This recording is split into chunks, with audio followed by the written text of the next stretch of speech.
দেখুন, এটা কোনো সাধারণ ফল না। এটা হলো বুনো কিবি।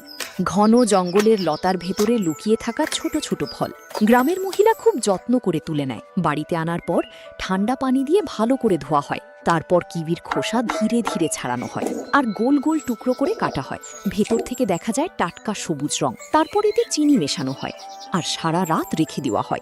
পরের সকালে ফলগুলো চিনির মিষ্টিটা পুরোপুরি টেনে নেয়। তারপর এগুলো ভাপে রান্না করা হয়। হালকা ভাপে রান্না হতে হতে সবুজ রং ধীরে ধীরে হালকা হলুদ হয়ে যায়। এখন এই টুকরোগুলো বড় বাঁশের ট্রেতে ছড়িয়ে তীব্র রোদে শুকাতে দেওয়া হয়। রোদ, বাতাস আর সময় সব মিলে এগুলোকে বদলে দিতে শুরু করে। বাকি থাকা কিবি পিস্ট বানানো হয়। এই পিস্ট কাঁচের জারে ভরা হয় আর এতে মিশ্রি আর ইস্ট মেশানো হয়। তারপর এটাকে 15 দিনের জন্য নাড়াচাড়া না করে রেখে দেওয়া হয়। এই সময়ের মধ্যে রোদে শুকানো কিবি ধীরে ধীরে টক মিষ্টি শুকনো খাবারে বদলে যায়। 15 দিন পরে কিবির পিস্ট পাতলা কাপড়ে ছেঁকে পরিষ্কার রস বের করা হয়।